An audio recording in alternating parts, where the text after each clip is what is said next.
I'm Holly Constant. And I'm Maddie Hockaday. We really love Parks and Rec, and we really love behind-the-scenes details. So we're researching everything from DVD extras like deleted scenes and commentaries, plus interviewing cast and crew who actually worked on the show. We also bring on guests and friends to geek out about everything parks. So join us, you tropical fish. This is literally the best Parks and Rec rewatch podcast. We're your park pals. There's a park and some pals, and there's also therapy too.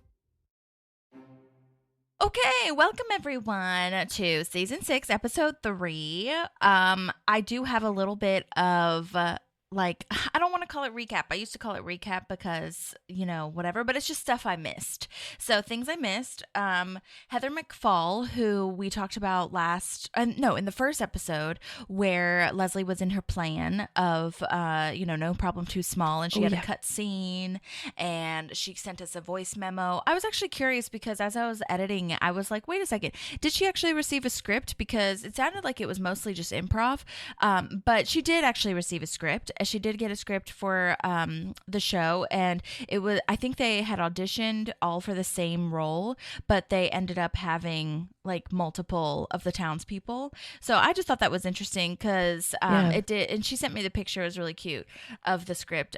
So if anyone, in case anyone was wondering, and she did end up doing a lot of improv as well, but there was a script.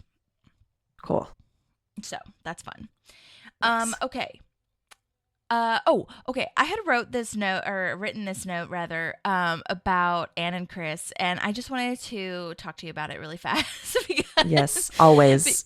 Right. Because I feel like one of the notes that I had was, I think what I needed, because I think that I was, we were concerned or like confused a little bit about last week and everything. And I think what I needed was a moment between Anne, Chris, and the audience of like, just Anne and Chris and us seeing it of like, oh my God, we're pregnant. Yay. I think I needed that moment because last week I had talked about how I was confused. Like, wait, we're already telling people? I thought they knew like what is happening. Donna seems to already have known, but that's just because Donna's really smart and brilliant and perceptive. But I think for me, I was like, that's why I was confused. I couldn't put my finger on it, but I think I really needed that moment between them to say like they're so excited that this is happening because we didn't get that with the relationship really, and we didn't get that with like the sperm really. Maybe at the sperm bank we sort of had like a moment of like we don't have to do this today, like, and even that, as small as it was good for me. So I think I just wanted to let you know and get your thoughts on like if that would have helped. I think it would have. I think so much of Chris and Anne is just so out of the blue for me, at least in this part of the series, right? When they first date in the beginning, it's like, yes, this makes sense. That I think you're right. I think if we had been part of more of these decisions, it might have helped us because I know that we were privy to Anne wanting to get pregnant, right? And she was really excited about having a kid, and then we didn't get to be part of that moment where they find out. Yeah. So I think you're right. Yeah. And like splicing it all in to Tom being in there at the same time, I think also confused me. Yeah. I like that idea. It was good comedy. Right, totally. And to find Dr. Saperstein, like, but if they had a little bit of a moment of like, oh my gosh, I took a pregnancy test, let's go like make sure for reals, I think that would have helped me a lot. Yeah. So yeah, I agree. Just throwing that out there. Okay. As I was editing it, I was reading it and I was like, why am I so confused? Anyway, okay. All right. So, I had talked about how I wanted to ask Norm. Norm Hiscock is a producer who has been so gracious and wonderful to us in the previous seasons because he was a consulting producer, a writer, all the things. And I wanted to ask him some questions about London, but I couldn't remember if he was in season 6. And so I emailed him, and it actually turns out that I was right that he was not in season 6. He actually jumped over to Brooklyn Nine-Nine at this point. So gotcha. I really love that I found that out, and I think that's really cool because we've been talking about that, how a lot of people kind of switched over and jumped ship a little bit, not in a bad way. Jump ship sounds bad, but you know what I mean. Yeah, but I think they transitioned. And I think we talked about the same thing happened in The Office when I think about season 6, people started leaving and coming that's over to do right. parks. Yeah, that's right. So yeah, and it goes with that whole, like, we need a big shakeup between 5 and 6 to make it feel like a new, like we've still got good ideas or, new ideas or whatever. So yeah, that's right. So anyway, yes, he jumped over there and I asked him, because I was like, you've been so gracious and the only way I can really pay you back is ask if there's anything to promote for you, to anything that we can like start watching so that we can get the views up for him. And he said he just finished the 2nd season of the King of the Hill reboot, which I had talked about, but I totally forgot that had come out. Yeah. It starts it's coming out in August on Hulu. So, Okay. and technically, I think it's like technically season 14 because where they had left was like season 13, I think, like back in the day. But anyway, he said they did a total of 20 episodes, 10 per season. And now he's searching for his next gig. And he was really nice and said, hope you're doing well and having a nice summer. And so, yeah, everybody, we should definitely watch King of the Hill in August to support Norm because he's been so great and wonderful. Absolutely. I totally forgot about that. I know, because I remember talking about it on the podcast, but nothing had started yet. It was just, announced. So I'm really glad that we're getting to see that kind of full circle of it's coming out now. Yeah. So when that comes out, I'll Very, have to very post cool. about it and everything and remind everyone. So, yes. Okay. Absolutely. Okay, so thank you for the What I Missed segment. And now we are at season 6, episode 3, Pawnee-Eagleton Tip-Off. Oh my gosh, such a classic episode. Yeah, and we didn't talk about, sometimes when we log off, we talk about, hey, this is the next episode we're going to talk about. We didn't do that last time. And when I went to go watch this episode, I was like, already? I know. Damn. Yeah. So it's exciting. This is so wonderful. We see so many sides of Leslie. We see some really interesting relationship stuff between Ben and Leslie. April and Anne, who we don't get seen put together too much because of the conflict between them. Yes. Yeah. So yeah, it's a good episode. It's so good and it's so classic. And to your point too, I reference this episode.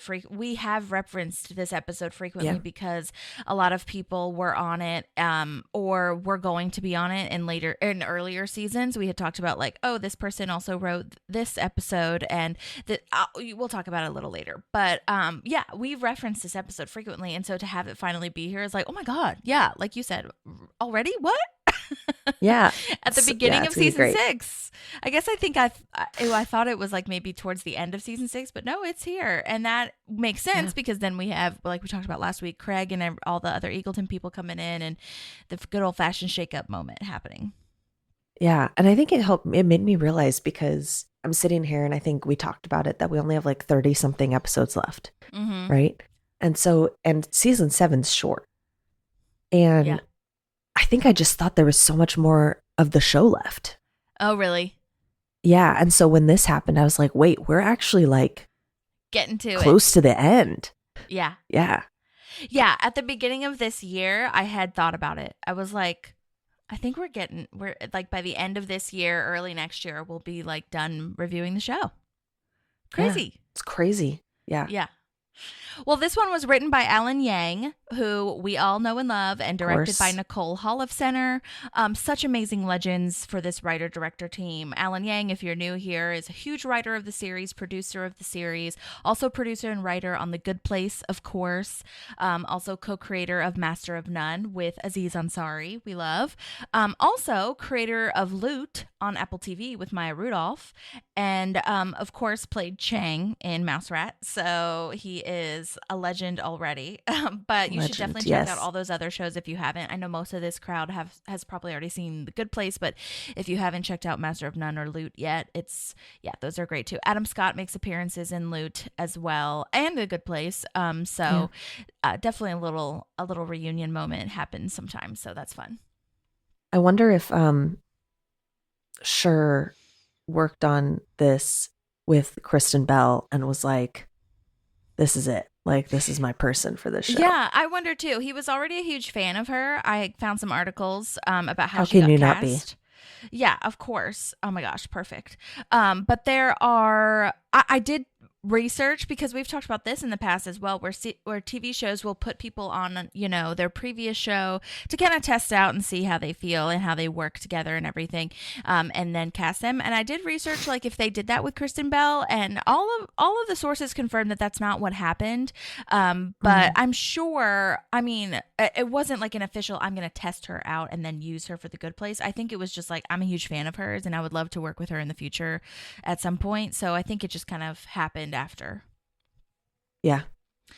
Because I looked up too that The Good Place, I believe, started in 2016, and we're only in 2013 right now for Parks. Yeah. So not quite overlapping like Brooklyn Nine-Nine has, but yeah, definitely in there.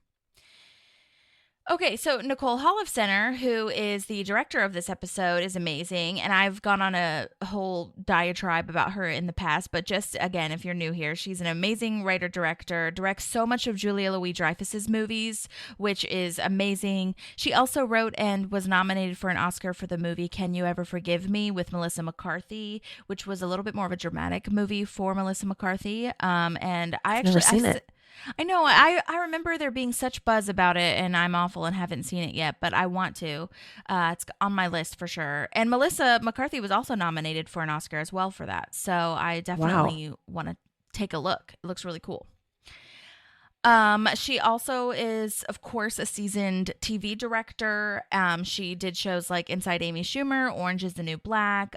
This will be her fourth and last episode of Parks, though. Dang. She moves on to do other things. The other 3 episodes that she directed was Eagleton in season 3, which is lovely. Okay. Yep. And awesome. I don't know if they did that on purpose, but she's got some Eagleton episodes under her belt now. Smallest Park in season 4, which our favorite romantical episode. If you are not a nerd and don't know the names of the episodes, that is the episode that Ben and Leslie kiss and officially get together and is like, screw it, I don't care, I want to be together, which we love. Absolutely. So good. I wonder if... Sorry, go ahead. No, you go ahead. Finish. I wonder if because the whole Eagleton thing, right? Like you've created this whole other town. They're not there all the time, but they're like, it's an important staple of the Pawnee universe. Does it make sense to keep the same director, to keep the same tone of Eagleton? Yeah, maybe. Yeah. I wonder if that's why. Yeah, I wonder too. I'm not sure. I would actually love to ask a director that's directed multiple episodes, like, did they call you back and just say, hey, do you want to direct this? Or do you ask and say, I really want to direct this next episode or any other episode? I mean, as far as I know, they call you essentially, or they call your agent or whoever and is like, whatever, will you please direct this episode? Are they available at this time? But yeah, that would be interesting to know specifically about the Eagleton for sure. Yeah. The other episode that she directed was Jerry's Retirement in season 5. Great episode. Yay. Love. And then now we've got the Pawnee-Eagleton tip-off in season 6. So great work to the writer-director team. Can't wait to get into it. Now I'm ready for a summary whenever you are. Perfect. Ben and Chris get their nerd gang back together to help Eagleton out of some trouble, and Leslie tries to help in the best way she knows how. Anne and April take a trip to vet school and go out shopping for baby items, and Ron goes off the grid. Yay! Oh my gosh. No grid. No grid. So good. It's so good. Oh my gosh. There's a couple very staple like chants like that in this episode that are so great. Yeah, so many lovely things happen. I love it. And so much growth, I feel. And I have to say, okay, so before we start, in my research, I found, and I want to say that some of the reviews for this episode were not great. People were confused and did not love, because for me, and not just because I'm analyzing, because we analyze this, but because I just like this episode so much, love this episode. I think it's classic. It's like a lot of growth and improvement, but people were saying that they were confused and mad that there was this like bajillion long, rivalry between these two towns, and now they're just BFFs in one episode. How? And I, first of all, don't think that they were ever BFFs. Even when they they come together and merge. Secondly, Leslie clearly does not want this. One of the reviews were saying, like, now it's all swept under the rug. It is not swept under the rug, honey. Okay? Like, even when they are merged, I don't think that she's into it. She becomes used to it. And then, lastly, from what I have seen, that first hatred in, like, the beginning seasons, season 6 and before, or season 5 up until the end and before, like, you didn't have Ben as a foil to help you understand, like, political involvement. You also didn't have the recall vote that she also is using kind of as one of the reasons, even though she still hates it. But, growing up and being in public service, I feel you didn't have, she hated Eagleton, but she didn't have Ben to kind of give her that other perspective too. Ben also and also to that point, Ben also encouraged her to give that guy from Eagleton, whatever his name was, St. Charles, the benefit of the doubt for the park in Eagleton. And, when they visited, and so it wasn't, one episode done. It was a little bit more of to me, it was a little bit more of an evolution. And I will say it could have taken more than one episode to get the merging of Eagleton together. But that's why we have the next episode when we're like, okay, this is the plan. What the F are we doing now? You know what I mean? So absolutely. I don't agree, but I can see what they're saying. Yeah. And I'm with you. Like, if you watch the rest of the season, it's not all sunshine and rainbows after they decide. Like, they're all against each other. They still fight. And we even saw the public forum at the end where they're explaining what's going to happen. People are upset.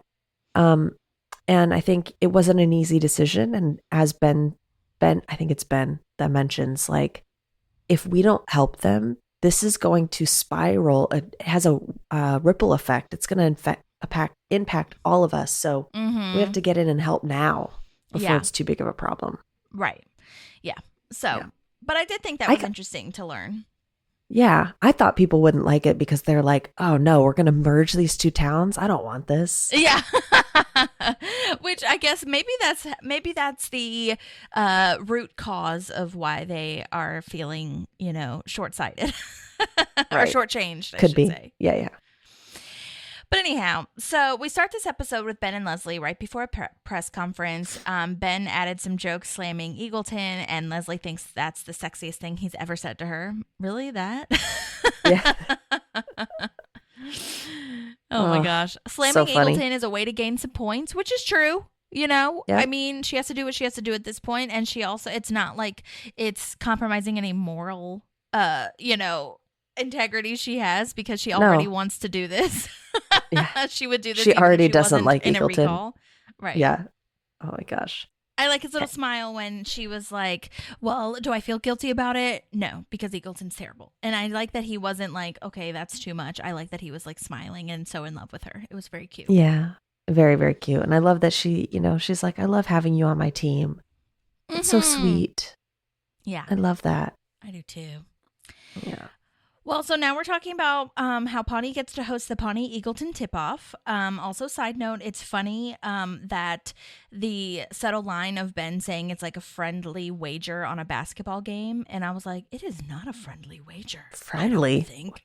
What are you talking about? And by subtle, I just mean like it's this subtle nod to him not being from here.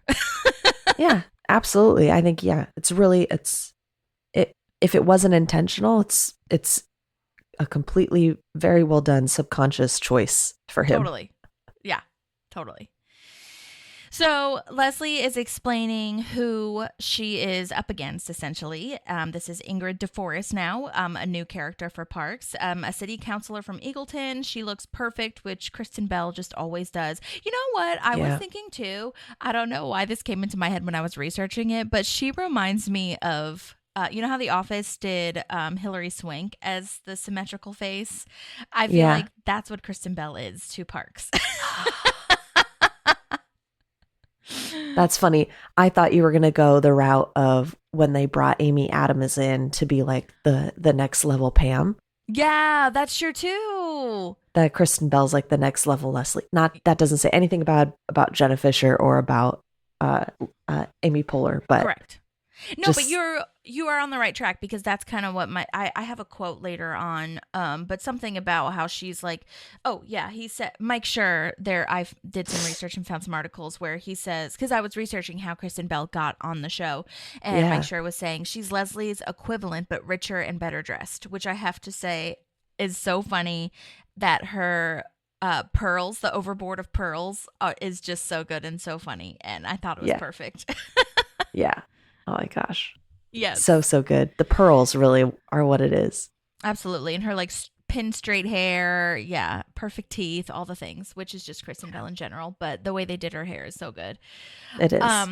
And yeah, I mean, I don't think we really need to explain to you who Kristen Bell is, but you also know her from Frozen, Veronica Mars, The Good Place, which she goes on to do 3 years after this park season. She also played, which I totally forgot, she also played Adam Scott's love interest in Party Down, so they had already worked together. Yeah. And she had already worked with Ben Schwartz as well in House of Lies in 2012. So she was kind of in the comedy realm / knew a lot of people before she got to set, which was really nice.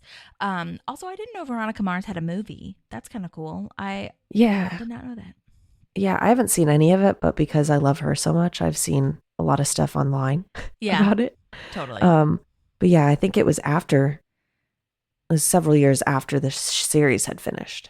Yeah. I think they were filming it before this episode, but I'm sure like it took some editing and time to come after this episode. But they had filmed it already by the time she got to be here. And this is where I had done some research on, how she got to be on the show. Mike Schur reached out to her to get her to be on the show. And apparently this article from E! News was concerned because she played Adam Scott's love interest in Party Down. So they were like, no, there can't be any love interest / like trouble in paradise for Ben and Leslie.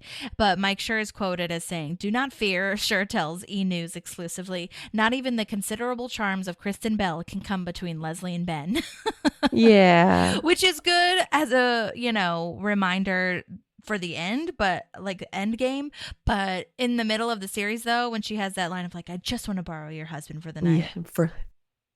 Yeah, the face of Leslie. I felt the same she way. does such a great job. Oh my God. So good. Yeah. But apparently she was contracted for 1 episode only. Oh, okay. So that's interesting. But Mike Schur is quoted as saying, "Once people join the world of the show, we like to try to get them back. And she's obviously in crazily high demand, so who knows? But I love her as an actress and a comedian, and I think she's going to be great." Yay. She was. Yes. And so glad that she got to come back for more than 1 episode. Yeah. Yeah. Again, it just helps continue to build the world and the reality of it. Yeah. And I think, like we talked about too, I think it's important for her to be there. But even if she wasn't there, I think it's important to have those 2 episodes back to back of like, okay, we said we were going to merge these towns. Now what the fuck? You know what I mean? Mm-hmm. So I'm really glad that she did come back for that. Oh, yes. And I wrote, she had just finished doing the Veronica Mars movie. Okay. So that is confirmed. Okay, cool. So it probably just wasn't out yet, I don't think. Anyhow, so yes, and then this is also where Mike Schur says that she's Leslie's equivalent but richer and better dressed.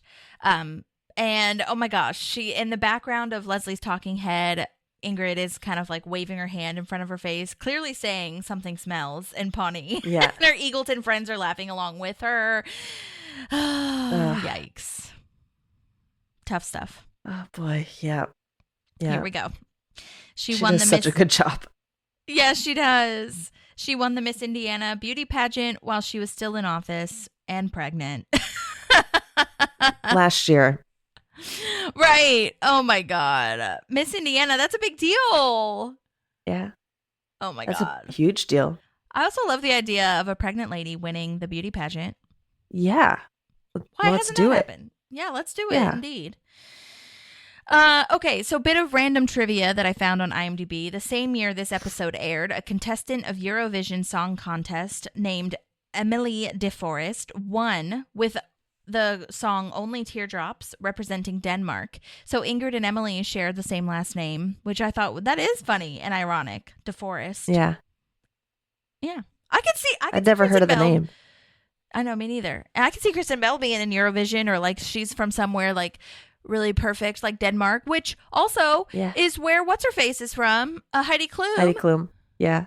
Yeah. So I don't know if that was intentional, bro, but that is a wild, amazing thing of coincidence because, they're both so like obsessed with their town, or their towns are so obsessed with them, and they're perfect, like opposite of Leslie. It's so funny. Yeah. Yeah. The opposite of Leslie's experience. Yes. Poor Leslie. I know. Also, did you notice when they're having the press conference that, you know, the sign says Pawnee-Eagleton Classic, and it's just like the picture of them. It only shows ass. For the word classic, it's like they're cutting off the rest of the word. That's so funny. Oh gosh. I don't know if they did that on purpose, but it was just so hilarious to me. Oh, I love it. I'll have to post a picture of it. Yes, please do. So Leslie is saying if Eagleton beats them, Pawnee will give them a basket of apples from the Pawnee orchard, which I don't feel like we've ever talked about the orchard, right? No. Did we even know that they had one? Right. I was like, okay, that's cute. That's cool. Pesticides. Yuck. Ew. Oh, no, these are actually pesticide free. I ate one of these for breakfast this morning and I found a worm in it. So bet someone's feeling pretty stupid right now. Yeah. So stupid. Yes. Oh, man, and then if Pawnee wins, Eagleton will give Pawnee a basket of oranges, but they're made of Swarovski crystal and they're worth $700,000. Yeah, because no why wonder not? you're in debt. Oh my yeah, God. for real. Oh my gosh. You could have given us one if you wanted to compromise, and that would have been less than $700,000 probably. Yeah, or just bring us some actual oranges. Yeah. Oh my God. So, a reporter whose character name is Trod Frankenstipe, oh my God, amazing, says Leslie is down 15 points and asks what she's going to do. And Leslie is hilarious and turns this into basically a stand-up comedy routine slamming Eagleton, which I love. She takes the mic off of the podium. It's so funny.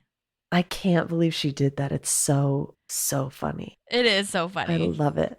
Me too. Yeah. Yeah, it's perfect. The perfect physical comedy for what's happening. Mm-hmm. Yeah. So this reporter is played by Alan McLeod, and he was awesome. And he's been in a couple of episodes, actually, 3 to be exact. And I love that they bring him back to make sure our reporters are the same, to kind of build out this town moment, and especially local news, local government. I think that's really important. I could have sworn he was a reporter before this episode, but really he's recurring, and this is his first episode. He has 2 more episodes after this one. So there's one later this season, and then in season 7 he comes back. I even went back through my emails to be like, wait, why haven't I reached out to him? That's so crazy. And it's because this is his first time. I guess I just remembered it differently. Yeah. That's funny. He's been in Drunk History, You're the Worst, 37 episodes of that show, NCIS. Wow. Like, he's done a bunch of stuff. He did a couple episodes of Conan. He was also in House of Lies, going back to Kristen Bell and Ben Schwartz being in House of Lies. A couple of UCB things, so an improv dude. Love that. And, I did reach out to his agent, so hopefully he'll be interested in talking to us. But we'll see. I liked his performance. Yeah. Great job. Okay. All right. So do you have anything before we get to Ron? I just, no. Oh, the high five between Ben and Leslie. Oh, yeah. Love that. So good. Sorry. Yeah. I just think it rounded out the whole, starting with, I love that you're on my team, to ending with, like, yeah, high five. We nailed it. That is so true. I love that. And it's such a victory lap for her after, Yes. Yeah. That's so true. Great point. Okay. So now we're with Ron, and he got the Pawnee Penny Saver coupon book thing sent to Diane's house, and he's only lived there for a month, and he's pissed that someone/something now knows his address. He would be so pissed at the data leaks that we have now, homie. Like, oh my gosh. Oh my God. Ron The Swanson spam would not want to calls, live the now. texts. No, Ron Swanson It's would so be bad. in his cabin immediately. Yeah. It's rough here. It's rough out here. Yeah, it's so crazy. I love that he says the two magazines that he was subscribed to was Reader's Digest and Ebony, which was it turned out to be like a clerical error or something, but turned out to be a fun reading. Yeah. Oh my gosh. So funny. I love it. This whole bit though of Tom and Donna being so on the grid with all their social media platforms and everything made me laugh so much. As far as like, did you get my Snapchat about it? And then her holding up her phone with like the him doing the duck face or whatever. So funny. Yeah. I just really love it. And it fits their characters perfectly. Totally. And what I was thinking, yeah, to that point, when I was thinking, I was like, wait, where have Tom and Donna been? Like, I love their dynamic. I wish that they had more scenes together and that we did more things with them. I just love it so much. Yeah. Treat Yourself isn't enough. It's not. No, we can't just do this once a year. Yeah. Yeah. They have really good chemistry. Totally. It's so good. I love this line, though. According to her Ustream, she should be here in 3, 2, 1. And then she walks in. Oh, my God. So crazy. Hey, hey. Yes. And apparently Donna's really good at getting people off mailing lists and the grid. So that's why they decide, because he got, what's his face off of the Williams-Sonoma list. Got to get my mitts on those mitts. It's so hard sometimes to find out how to get off a list. Oh, okay, gosh, can I tell you? Bad. Yes, I do this with my emails. I get so much junk email, and I have unsubscribed to so many fucking email lists, and yet still I have like 500. If I don't check or delete my emails within like 2 days, I get like 500 emails in my inbox, and I'm like, I don't remember doing this. And I feel like I unsubscribe to a lot, but then they have other like little substack things or emails that you can be subscribed to, and I'm like, oh my God. I currently have over 12,000 emails. Unread. Oh in my personal email that I use for like signing up for coupons and stuff. Oh my God. Because that's how many freaking things they send. Oh my God, I can't handle it. I would get a new email. Like for all the like responding to other stuff, I would have to start a new email and just start over. Yeah. It's like fair. Like when Tom says his fridge didn't work, so he just moved. There you go. Yeah. Oh my God. That is the vibe. Anyway, so now they're gonna try to get Ron off the grid. And side note, I read that Tom sends Donna a Snapchat, but Donna is using a Windows phone, and Windows Phone has never had a Snapchat app, which I thought that was funny. Yeah. And Tom is using a Windows tablet when Ron records his Vine, and Windows has never had a Vine app. But as far as I know, Windows for them has been their promotional material, aka product placement for parks, so they have to use a Windows tablet. You know what I'm saying? Yeah. Yeah. Do it for the story. Yeah. For the story, that's it. Did you ever use Snapchat? Yeah, but definitely not to the level that like some people do. Yeah. I never used it as like a only way of communication between myself and someone else. It was like if I went to a concert or something and I wanted to send it to Connor or whatever. Like it was not heavy usage. Yeah. Yeah, I couldn't keep up with it. I had a friend in high school and college who would use it all the time, and so every now and again I would send it to her, and then she'd be like, "Oh my gosh, I love that you're on Snapchat, yay!" And it was fun to see like an actual real time picture of someone at the place that they were at or doing whatever they were doing, but. Especially because I feel like my friends mostly did use it for your purposes, like where you're talking about, as opposed to just like for dating and stuff, where you just like take a picture of yourself on your bed and you're like, what are you doing? That's also how people use it too. So. That's real. But I couldn't keep up. I felt like texting was easier, Yeah, I'm with you. I felt like Instagram and Facebook Facebook at the time, but Instagram especially now is more about the pictures and stuff. And that's something that I can actually put my time and energy into thinking about a caption and like posting it to people. And it just seems a little bit more like quality time of Yeah. of that moment, you know? Yeah, absolutely. But I think that's the point of Snapchat, is to get you out of that. So anyways, just curious. Yes, I love Ron's utter disdain, his just like face of hatred, essentially. Disgust. That's exactly what it is. It's disgust. Oh Yes. gosh. Okay, so now we are in Chris's office, and Ben walks in. Leslie's already there, and he throws Ben a calculator, and we learned that it was called Dr. Buttons, which I love. So cute. Yeah. I love how he's immediately like, it doesn't have a name. What? Right, exactly. Oh my God. That was from their auditing days. And we learned that there's a budget problem in Eagleton, and their old boss called them to see if they would check it out. And oh my gosh, these names, this is so Alan Yang coded. You could tell that he wrote this because this is so what he does. Finding all these puns and stuff. Butch Councity and the Sundance Kid. Oh my God, Yeah. so smart, so perfect. Yeah. So good. So nostalgic and cute, though, that we're bringing this a little bit back to, because yeah, I think that's a really wonderful kind of flashback moment in a way. It's back to bringing them. it. Yeah, and I think what they're trying to do too is also set us up emotionally for the rest of the season. Like Chris leaving. Like this is how they started. Mm-hmm. And this is how they came to Pawnee. And now they're getting to kind of round out their relationship and their time at Pawnee together, doing this Right. one more time. Yeah. Oh my gosh. And then they say auditing bros, and Leslie chimes in, and auditing sister. Sister. And you can tell the vibe changes of like, oh, You're also going to help? Got it. what? And I don't think it has anything to do with the fact that Leslie wants to be with them.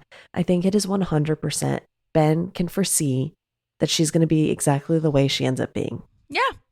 Yeah. And also, I mean, I love Leslie, and I love everything about her, but I also don't know if she needs to be involved here.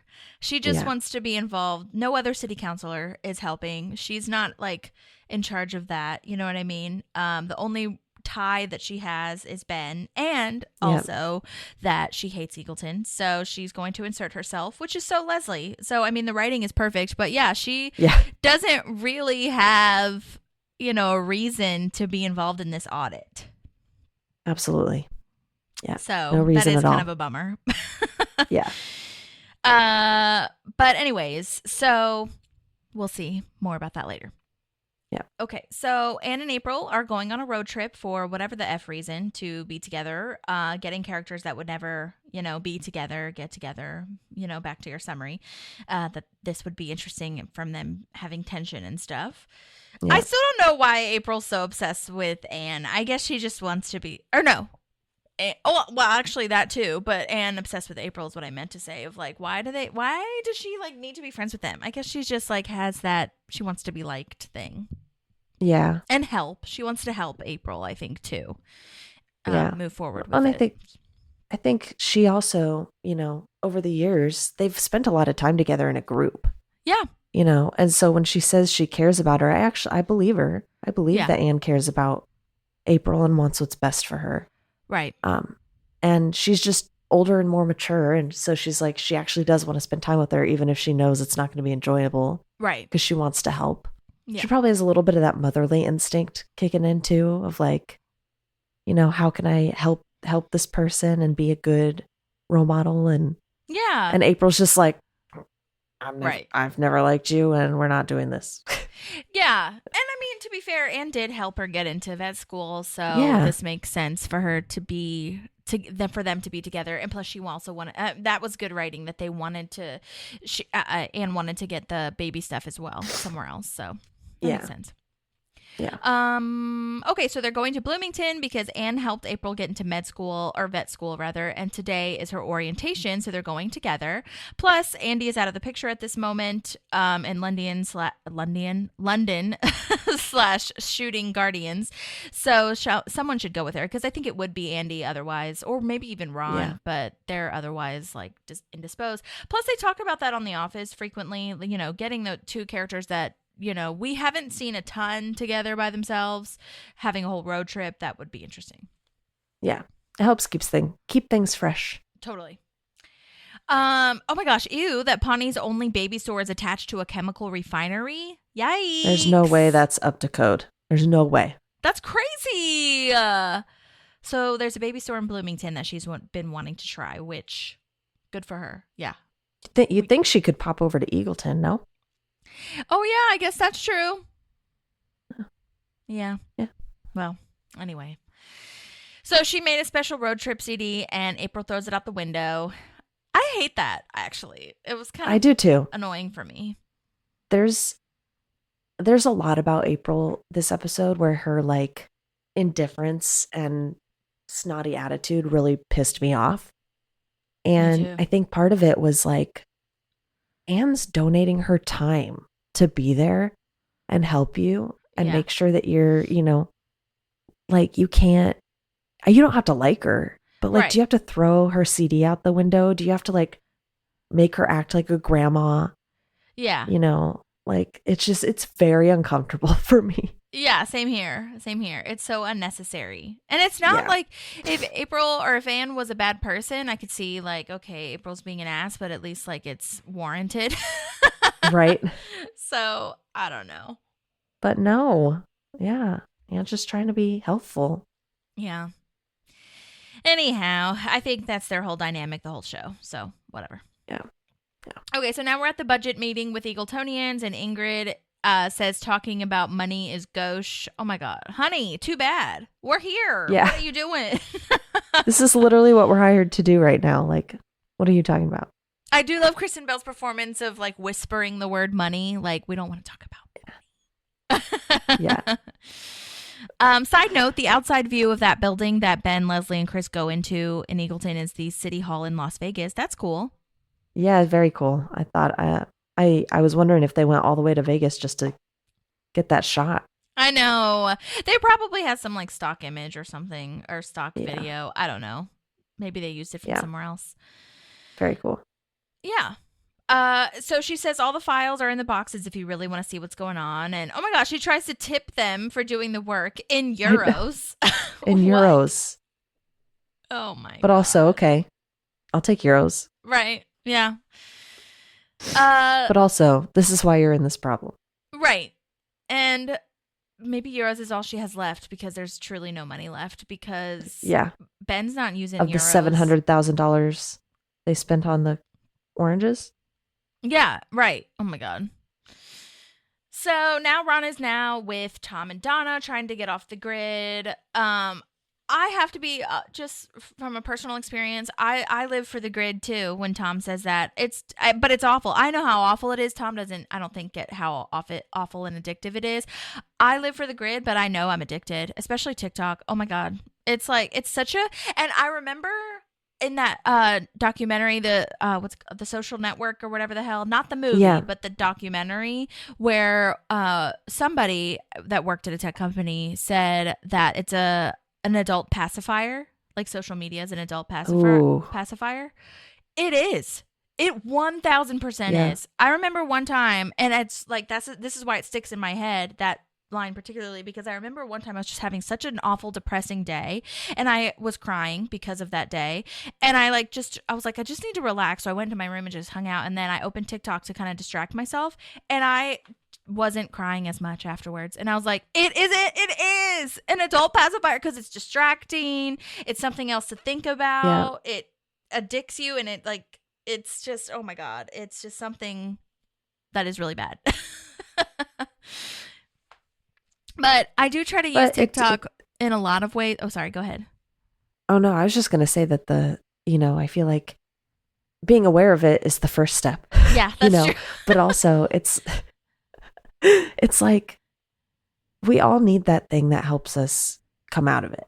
It's, it's that it just can't be to like where it's impacting your ability to function and it's Totally. unhealthy, but TikTok definitely has its benefits of, okay, I need to get out of my world for a second, or I need to laugh. Like a lot of the TikToks I get are either people harmonizing because Oh, I love that. that. There's something, there's something about that like calms my soul, hearing Yeah. a good group of people singing together. And then And then it's usually just like people on stand up or comedic things. Yeah. So.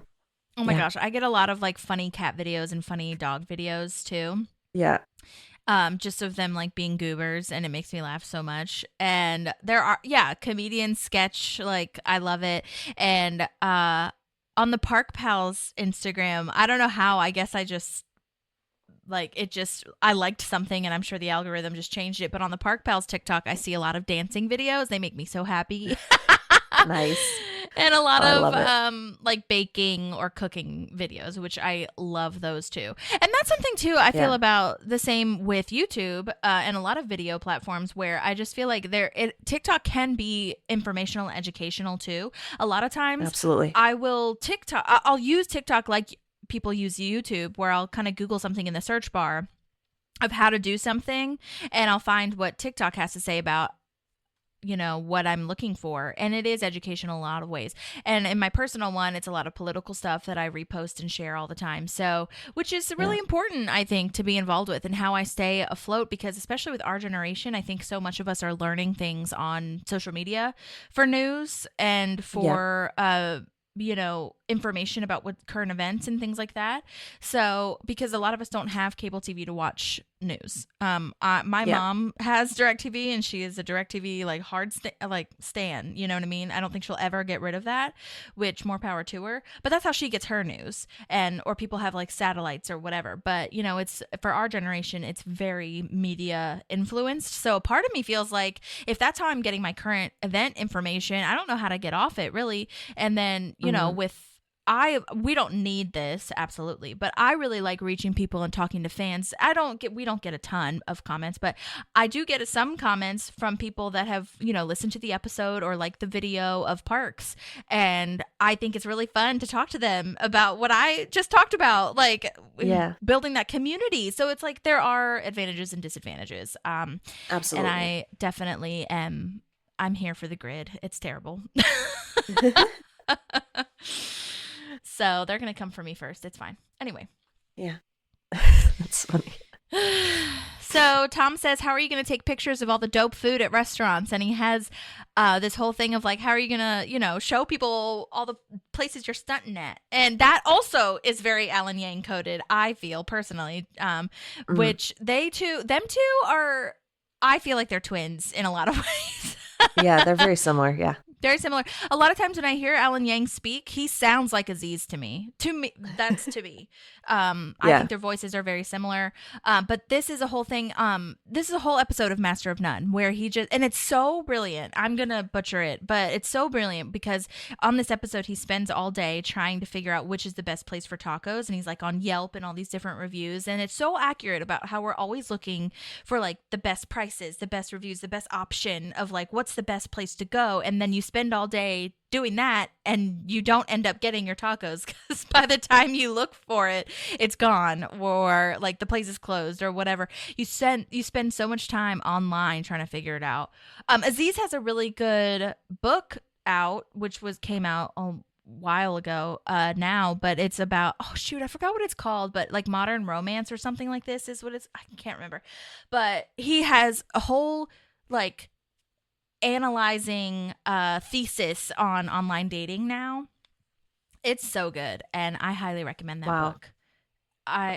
Aziz Ansari book. What is it called? Yeah, Modern Romance. That's what it's called. Okay. Oh wow. Okay. Yeah, I've heard of that.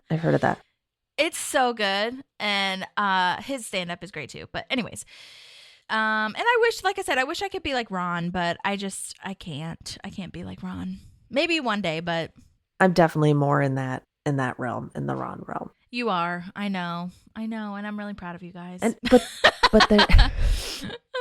I would say there's a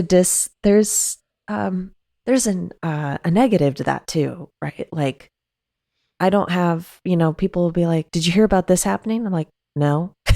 Yeah, and I should probably know, And sometimes it's hard to connect with people because they're like talking about a trend or they're quoting something that's viral right now or whatever, and I'm just like so over my head. Yeah. Well, so, and sometimes oh, sorry, go ahead. Oh no, go ahead.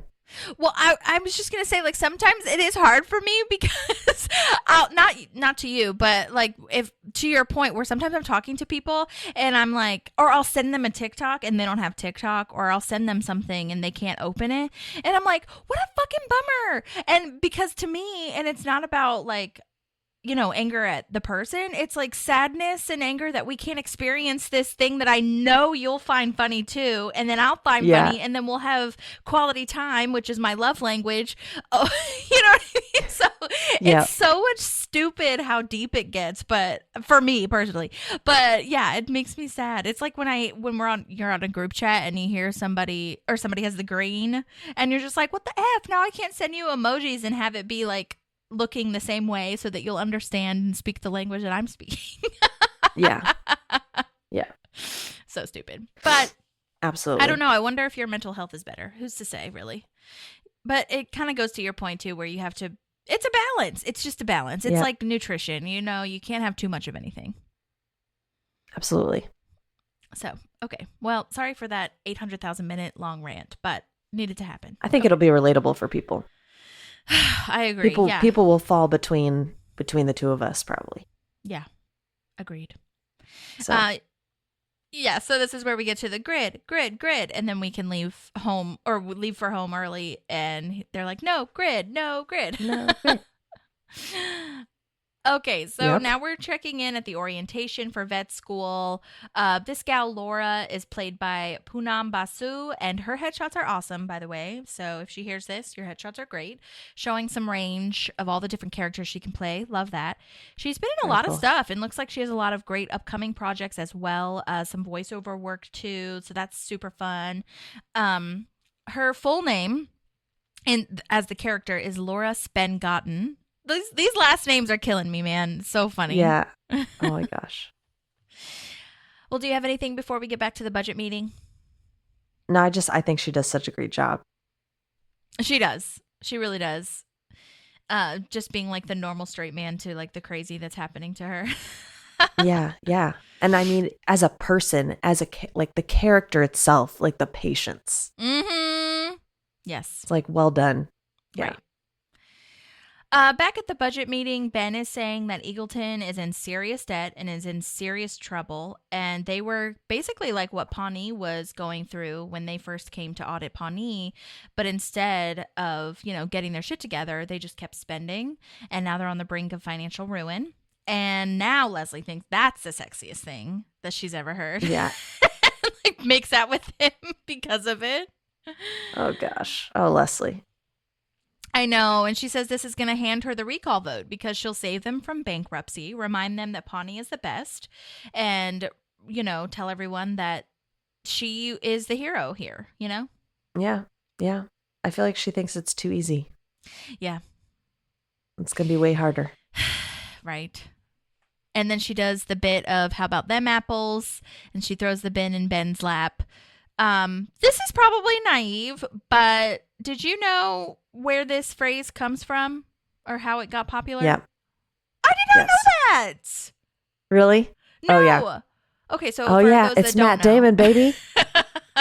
For those that don't know, it was made Matt famous Damon. by Good Will Hunting. So if you have not seen that movie, go watch that movie. But if you have seen that movie, like I have, I've seen it a couple times. It's definitely not like, something that I watch all the time, but I've seen it a couple times and I just never really put two and two together. So I watched like a 10-minute 5-minute something video clip of him, that whole scene of like the bar and how he's trying to get this, he never really intended to get this person's number, but he's just like super smart, and he got the girl's number and he goes up to the window and he's but I don't understand really like how that phrase makes sense at all, but I think it's cute. Yeah.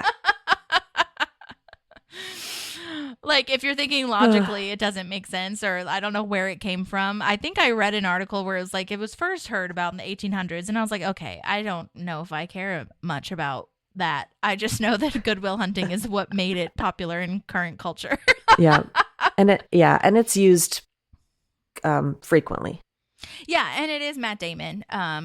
Sorry, I Yeah. think I was talking over you when you said you're everything Matt Damon. Yes, for those of you who don't know, when we did Maddie's bachelorette party, we did Celebrity Crush for the Bachelorette Jeopardy, and it was Matt Damon for Maddie. Yeah. Always and forever. Yes. I just love Matt Damon. Mm-hmm, me too.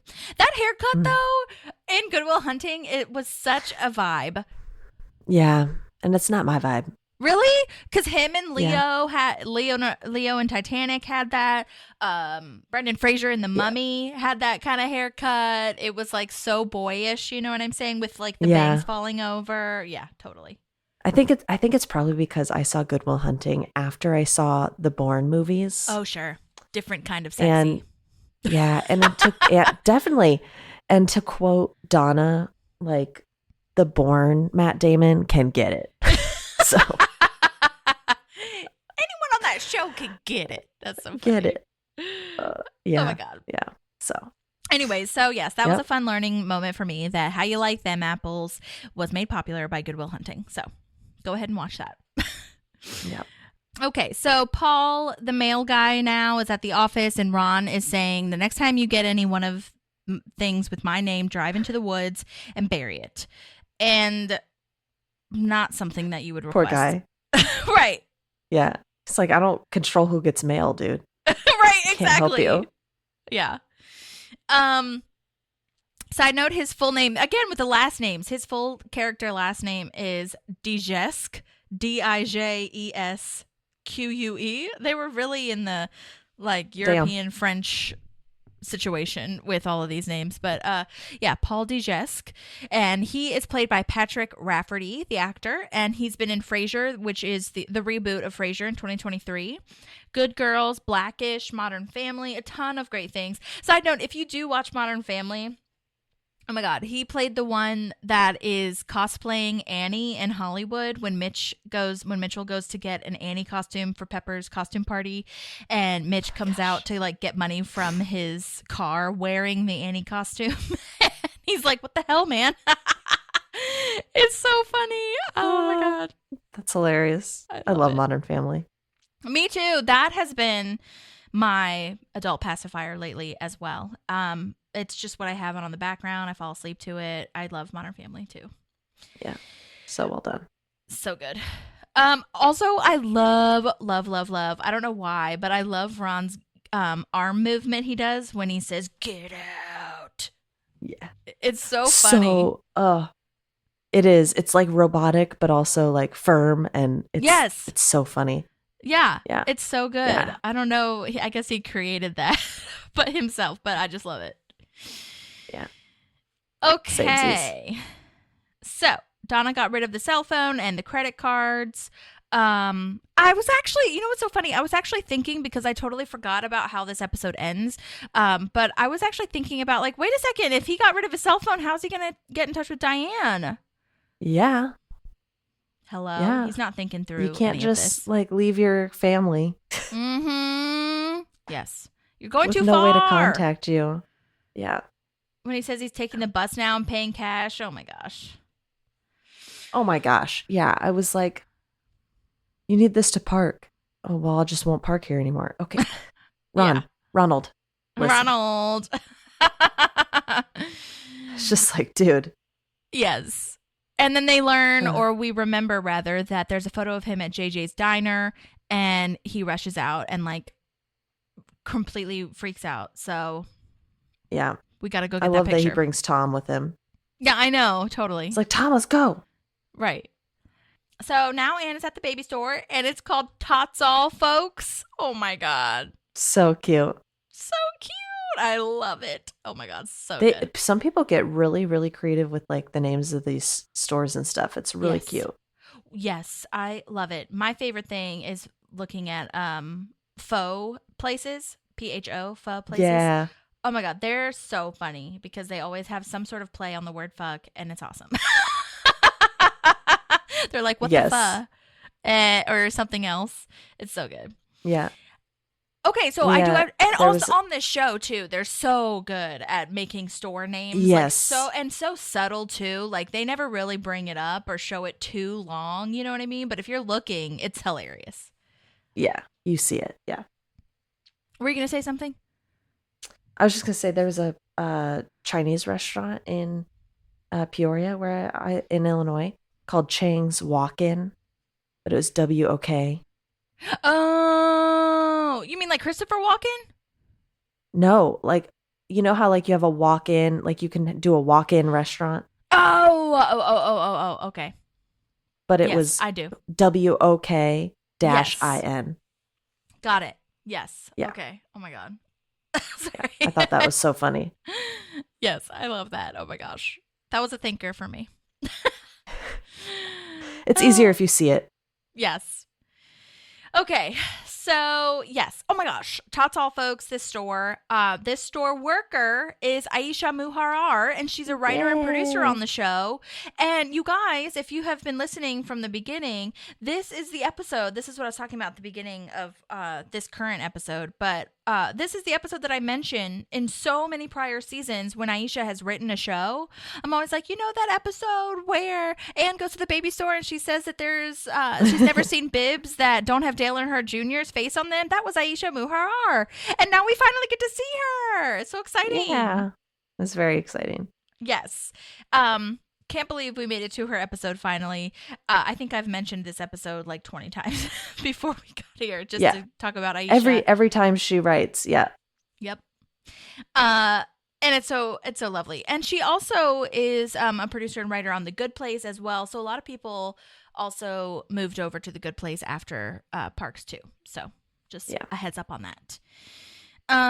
And I will say, just as a brief, like, personal note, I definitely live in a town or grew up in a town. Now I live here too, but I grew up in a town where people wore Dale Earnhardt Jr. shirts to school. No joke. So that is a thing. And yeah, I didn't know. Mm-hmm.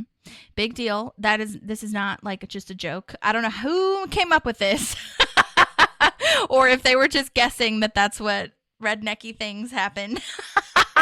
But Dale Earnhardt Jr. is a NASCAR racer, and a NASCAR is a huge deal, or was a huge deal. I don't know if people follow it as big, but definitely during this time, like when I was in high school and stuff, that was a thing. So that is real. Wow.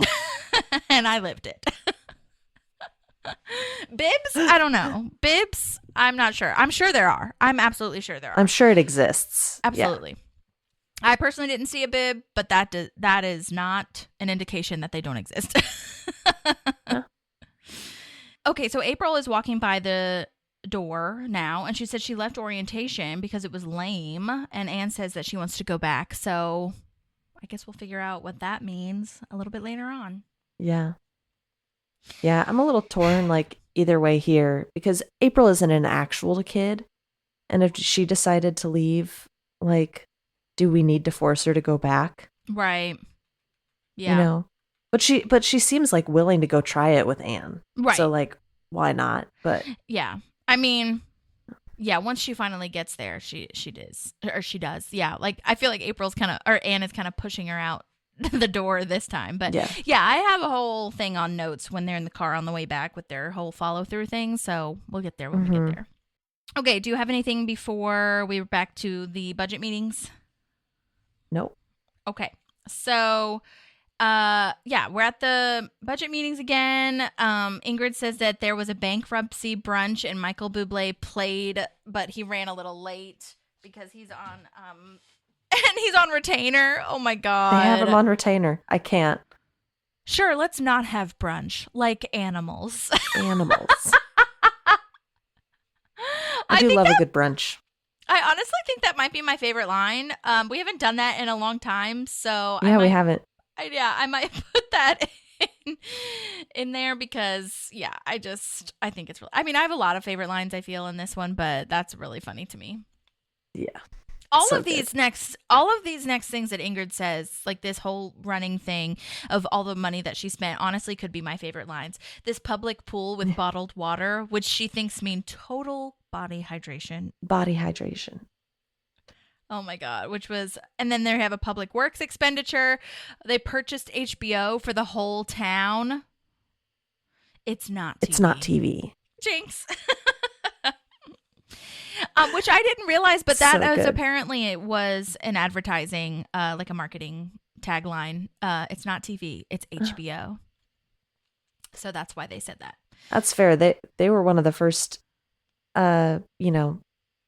networks that were like, yeah, we're not going to follow any of these rules. We're going to like have nudity and we're going to do all the things, and you're going to feel like you're exactly like in the show with everybody. I agree. Yeah. It's a different level. It's like movie quality TV shows. TV, yeah. 100%. And, Game of Thrones proved that. Sopranos proved that. Sopranos was one of the first ones, I feel. Sex and the City was HBO, like early HBO days. Yeah, they were on point. Are on point, I should say. Yeah. I think that's so hilarious though. And I think this was back in the time when HBO was more expensive. Like it wasn't a streaming thing where you could pay like whatever it is, $10, $12 a month. It was more of like you need to connect it to your DirecTV or whatever, satellite dish you had, whatever. Which was way more it was a expensive. channel you paid for. Right. Yeah. So it was like in the package or whatever the fuck. And so that was way more expensive. So it wasn't like the town was just paying $10, which is already bad enough if the town were to do that. But it's expensive. HBO was not included in your normal package. No. Okay. So Leslie put together a presentation, and it's basically rubbing their face in it, which I think is so hilarious. Well. I love that. A whole slide for that. And now she like keeps going with the slides, or like speeds up the slides when Ben is like, okay, do you actually have like, let's get this moving kind of thing. And each slide is like something hilarious, like her jumping over something. And she was like in a barrel for one of them. I don't know. I think she was jumping over I didn't get that graveyard. one. Yeah. Oh gosh. Yeah. Oh my God. Yeah, I didn't get the barrel one. I was like, I don't know what she's trying to say here. I know. I don't either. I don't know. I will say, I have seen this clip played on social media circulating, going back to how I see a lot of things. I'm always on TikTok. With something along the lines of like when Trump voters get what they voted for. And it's like, well, which is really sad because it's very sad. Yeah, it's just really sad because you were lied to at the end of the day. I don't know. I mean, he wasn't fully. But we should have known you were being lied to. Yeah. Well, and a lot of it was like he said he was going to do stuff and then he did it. So it was not all lies. He did say a lot of stuff. You just were okay with it because you thought it was going to happen to someone else, But I will say that if you are having any sort of regrets, what I would like to say is that, I know Democrats are really bad at judging people, just like Leslie is judging people here. Mm-hmm. And Democrats are really bad at like villainizing everybody and saying like, okay, well, you can go live on your own island now, like whatever. Mm-hmm. I think that I've been working at this really hard, but if you are regretting it, and I don't think we have any listeners that are, but something I've been thinking about a lot is if you are regretting it, I feel like Democrats need to be better about being like, okay, well then come over here. We'll welcome you. Just come over here and help us. You know what I mean? Yeah. Like, I will welcome you. I don't know if I speak for all Democrats, but I will welcome you, but you cannot be complaining and then not doing anything about it. You cannot say, I didn't think this would happen to me, and then not doing anything about it. You know what I'm saying? Yeah. And I know we're really bad at about that because Republicans are really good at being like, well, you can be in our cult. We'll take you. You know what I mean? Yeah. But we're not so good at that on our side. So I'm trying to be like, but you also can't expect us not to like be mad at you a little bit for the shit show that we're in. Yeah. Okay. Yeah. So that's real. So, but come over to our side, but help us. Help us. Yeah. Help the cause. Help us help you. Right. Well. So anyway, now we're moving on to Ron eating 51 eggs in 20 minutes. That's gross. Yeah, wild. The last 10 were still in the shell. What? Were they raw? I'm guessing. Yeah. Ugh. I've watched videos of people doing that. Ugh. Of like eating eggs in the shell or what? Eating raw eggs. Oh, yeah. Yeah, that's weird to me. I don't know that I ever want to do that. That's another video that I follow. There's this gal called Katina Eats Kilos, and she's a competitive eater. And I love watching her eat videos because she's this like really short, small, like muscular woman, and she eats so well. Love it. Ron's like phrase of why are people so bad at eating? Oh Yeah. my god! But it is funny That's because probably my You said favorite what? line. oh, why are people think so that's- bad at eating? Yeah. Yes. It is also funny too to me because I feel like I'm imagining Ron going back to the kitchen himself after he's like done with what's on his plate and just grabbing the carton. Yeah. Because I can't imagine JJ's staff serving him a carton of eggs still in the shell. You know what I'm saying? No. Yeah. So funny. I also like that his picture says most eggs. Right. Man, most eggs. Man, most eggs. Yes. So funny. Apparently, this record is a nod to Paul Newman's character in Cool Hand Luke, who eats 50 eggs. Huh. So that's cool. Huh. Interesting. Friendly reminder, JJ of JJ's Diner is played by Brent Briscoe, who has since passed away. And I just wanted to shout him out because we haven't talked about him in a while. And so if you're new here or need to be reminded, because we're now in season 6, he's of Twin Peaks fame, of course. He's in that show. And then for my generation, when we first met JJ, I went on a little diatribe about how he was in the Disney Channel original movie 13th Year, which is the Merman movie. He was the dad. Mm-hmm. So I just want to remind everybody of that because that was a great movie.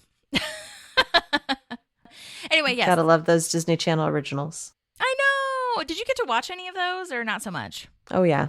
Okay, Yeah. good. Okay, yeah, so they get the picture. Yes, he's labeled as man. They don't even have his name. They followed all of his instructions, as JJ says. I did write down some of the people that were on the clipboard or on the cork board. They have someone named Brian Sacombe for most hash browns. Scott Buckwald. They didn't even list his achievement. It just has his name, Scott Buckwald. I was just wondering, where did they get these photos from? I'm like, they must have had a little shoot day or something. Yeah, Or I maybe think took they're them crew. offline. That's what I thought. I think they're crew too. They have to be. There's one 'Cause for they're most Polaroids. pickles. Yeah, they're Polaroids, so it's like easy. Most pickles. Yeah. Most pickles, most pancakes, most cookies.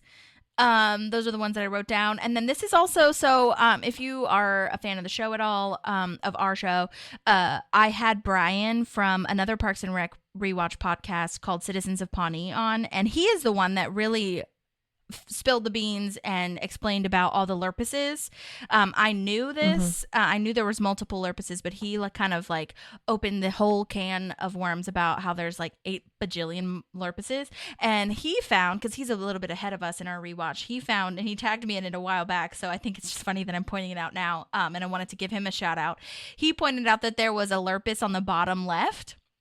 His first name is cut off, so you can't really tell what it is or what his accomplishment was, but it definitely says Lurpus. So there was a Lurpus in this town that did something at JJ's that had the most eating of something, so worth mentioning. Most eating of something. I was thinking Ron should really Love it. enter eating competitions. I wonder why he hasn't done that. Because he doesn't want to be known for anything. Right. Yeah, well, now, yeah, especially now. But before this, yeah, he doesn't want people to know. Yeah. You're right. Even before he ate all those, he just said Ron. man. So, yeah, you're right. Yeah. Anyway. Okay, so now they're going back to the vet school, and April is being her usual weird self, pretending Anne is her 65-year-old grandmother. That was the terms to come back. So April doesn't really actually want to come back. She just was like, I'll do it if you do this. So that was weird. And back to Laura's niceness and okay. I'll show you around. What do you want to see? But also, what's going on? Right. So now we're back at the budget meeting. Leslie's laying it on thick about how hard Eagleton fucked up. Complete buffoonery. It's hilarious and you deserve it. So sad. I know. Yeah, this is where the slides were of her dancing over graveyards and the barrel. I don't know what that was for, but yeah. Ingrid, Did you notice that there's sound effects when she changes the slide? Mm-mm. Yeah, she has some sort of little side effect. I don't know, it was a little pop. Oh, okay. It was nothing crazy, but it was just every time Kaboop. she clicked something, it was pop, pop. I was that's an interesting effect. Now that you're saying that, I feel like it does sound familiar. Yeah. Yeah. It is an interesting I effect. thought it was an interesting effort. Okay, so yeah, Ingrid is finally like, okay, look, we've borrowed everything that we can from the state. We need help. Like, what are we doing? And Ben like kind of says the same thing. And Leslie says they're willing to offer a bridge loan for $50,000 with interest, and they have to release a statement that Pawnee rules, Eagleton drools. And yeah, so I think Ingrid's finally like, well, I guess it's clear that you just want to be nasty to us. But also at the same time, like, it's not about the rival. I don't feel like Ingrid was being like super nice or helpful either. Yeah. I guess Or, she was you know, being even pleasant. accepting of she wanted help. Right. You know? Yeah, she was being like that- pleasant, but she wasn't like open-minded to be like, well, this is like we messed up. You know what I mean? All of the expenditures that they were listing off, she was just like, yes, we did do that. Which, like, I know is for the character, of course. But she wasn't like, oh yeah, oops. You know what I mean? Yeah. But I guess towards the end, I guess that's why Ingrid is saying this now, of like, we know we're in trouble. So Yeah. anyways, but yeah, so Ingrid does not think that it's nice that Leslie is being mean to her and kind of, you know, being harsh on them, which is, she is, Leslie is, you know. So I accept that. Okay. But also, how has no one, like they've had no financial support to tell them in the past couple of years, like how bad this is? Right. Yeah. Totally. I mean, I feel like they just kept going until they literally were about to just be ruined. Yeah. So they didn't have, yeah. And out of all the things you spent money on, there was not a financial advisor or any advisory committee at all. For real. Yeah. Yeah, which is kind of the whole point, I guess. Eagleton just didn't know what they were doing. Or maybe they knew what they were doing, but they didn't care, sounds like. So. Yeah. Okay, so Ron is now saying that all of his records / traces of him are gone, but then it turns out that Tom and Donna have been on social media documenting this whole thing. Oh, God. What a dummy.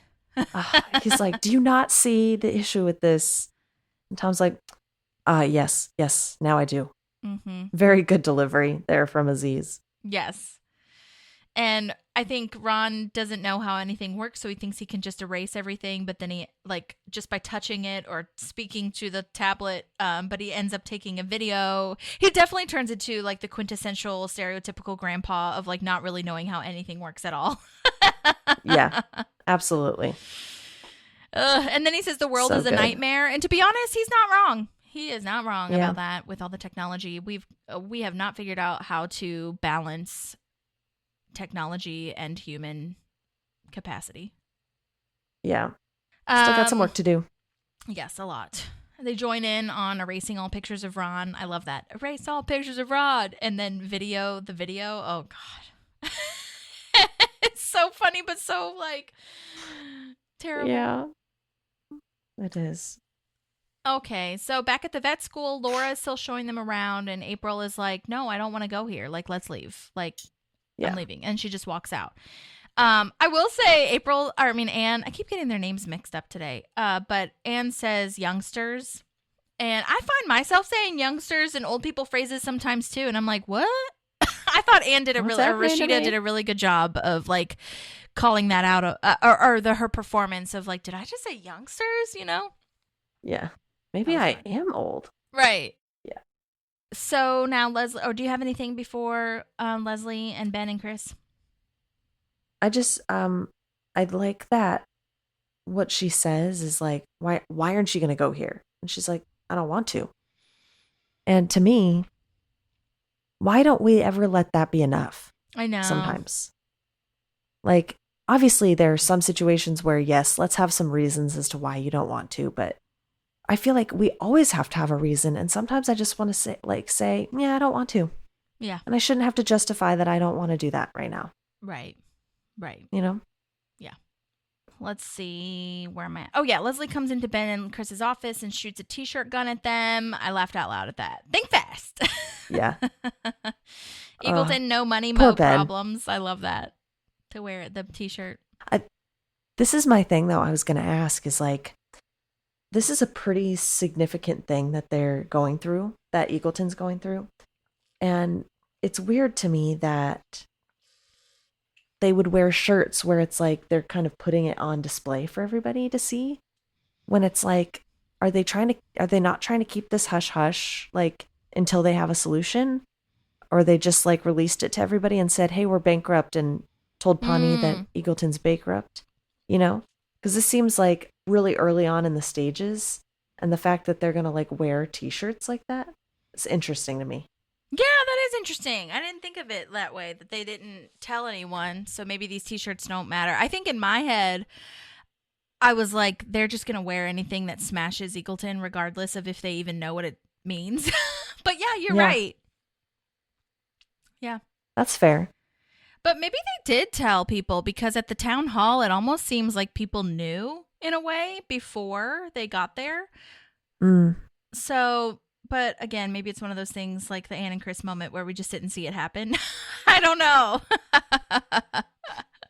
Yeah, could be. Yeah. Or maybe a lot of the townspeople in Eagleton knows, and then they spread the word. I don't know.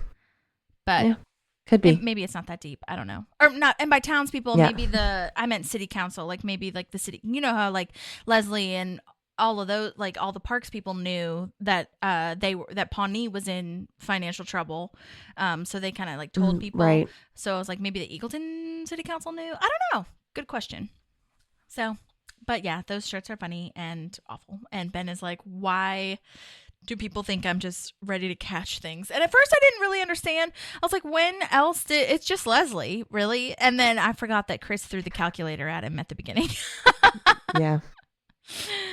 Anyway. Yeah. Chris is not innocent. Right. Okay, then Ben gets really cagey and really weird, and it's because he and Chris volunteered to help Eagleton. So Ingrid and her team come back, and yeah, I have thoughts on this too. Like, I don't know. I understand why he didn't tell her, but if I was Leslie, I'd be pissed too, to be honest. I'd be a little upset. Yeah. And I agree that, like, yeah, they are in their issue because of their own stupidity. So, like, it's not... Yeah, agreed. Like, that is true. But my frustration with Ingrid, I think... Or my frustration is that Ingrid wasn't really, like, we already basically said this, but especially in this scene particularly, when she's like, you didn't actually help us at all. And like just making quips and stuff. I'm just like, honey, you're the one that's let it go, dude. Yeah, you're the one that you need to like eat crow and come to us. And yeah, I know Leslie was being like really bad and not empathetic at all. But I think she was... It's true, and I think Ingrid would agree that Eagleton has never really been nice to Pawnee either. So, yeah. I mean, I think Ingrid could at least be like, look, I understand. Like, this sucks. Okay. And she did, I guess, a little bit at the beginning, at that budget meeting where she was like, I know we've had a rivaled past, but we're asking for your help now. I guess I know this is probably not the right take at all. I wanted Ingrid to grovel a little. I wanted her to lay down her sword, and I wanted her to say, like, hey, we really fucked up, and I'm so sorry that our town has fucked with you a lot of the times. I'm so, so sorry. We really need your help. I wanted her to beg, and I know that's terrible. It's because I was on Leslie's side. I think it is because you're on Leslie's side, but I don't think it's terrible. I think if you're going to go ask for help, there is a common decency around apologizing for what you've done in the past, or just laying it down saying, hey, we really messed up, right? And we need your help. You've gone through this before. Help us out. But like, you're right. There's none of that. Yeah. And I agree with you. Whether, I don't think there's anything wrong with it. Maybe like full on begging is like not necessarily what's necessary, but like, I think it's 100% realistic to want them to apologize and to want them to own up to this. Yeah, that's kind of what I wanted. And I'm not saying that Leslie was the perfect person attitude in this, but yeah. So, and I'm glad and this is no offense at all to the writers either, because I think the writers did this on purpose, and so that we did feel this way maybe a little bit about Ingrid. So yeah, that's definitely how I felt about this whole thing. Yeah. Anyway. I do love Kristen Bell's performance, though, of, yeah, there was a fashion component, yes. Yes. Yeah. So good. Oh my gosh. That was so, so good. Yeah. And I think Ben needed oh, no, go ahead. I think Ben needed to have a conversation with Leslie ahead of time and, say, hey, I can't do anything with you tonight. It's my job. What we offered them before was not helpful. And so Chris and I really just need to nail this down. Like, that's that. I understand why I feel like she feels betrayed here. Yes. Especially because we had such a strong teaming element between the two of them throughout the entire first part of the episode. Yes. So, yeah, I understand why she's upset with Ben. I do too. Yeah, I do too. And I mean, if I'm playing devil's advocate, I guess I could understand Ben not saying anything because Leslie wouldn't like want that, and so it wouldn't. He would think that like she wouldn't let him, quote unquote. But I still don't think that's right either. Yeah, agreed. And but I mean, now I don't think that's right either to have like you agree to all of my things all the times. Like I speak for both of us all the time. Yeah. So like, but I feel like she's just saying that because now she's heated. You know what I mean? Yeah. Yeah. And then Ingrid just keeps making it worse. Like, I just want to borrow your husband for the evening. Oh no. Very poor choice of words, Ingrid. Very, very poor choice of words. And yeah, like you said at the beginning, Leslie's like face reaction of how fucking dare you? Yeah. I will burn you to the ground. You want to try that again? Right, exactly. Oh my God. But yeah, I agree with you that Ben could have talked to her before this. But it just sucks.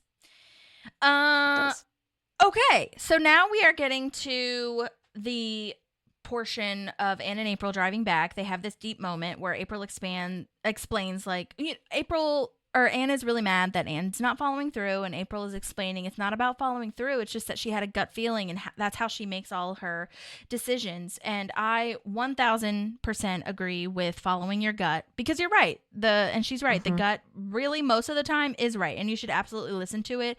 I think the tricky part sometimes is figuring out what your gut is trying to tell you and not what your fear is trying to tell you. You know what I mean? Yeah. Which is a big deal. And so you kind of have to do some work on knowing yourself and knowing your confidence of what is right for you, which is hard. And yeah, to your point, like, I think for me, when you said, would you say, oh yeah, like, why is it not enough to just say like, I don't want to do that? That is so true. And for me, I think it's hard and something that I've been working on because I think from a character standpoint, I do wish that she had tried it out because she's so smart and she would be so great at this work. I know that she would do so well. And I guess it is tough now again, this is all as a character standpoint because now that Andy is gone, like would April also be gone at the vet school? Like now both of them are not in Pawnee. How's that going to work? And then if I don't know, even if they try it out, like what is she going to need at that time? But I think that it's nice to see that from a show character standpoint, that like she does have the option to go do other things. And that kind of sets us up for later. Like she does have the ability and the intelligence to do other things that is not the parks department, you know? Right. Yeah. She's just not sure if this is the thing. Right. She's like, this isn't the thing. Right. And yeah, I think the thing that kind of was hard for me because I definitely like to weigh out all my options, and I do follow my gut instinct. I do have very strong convictions a lot of the times, but I'm also a very like pros and cons overthinking person as well.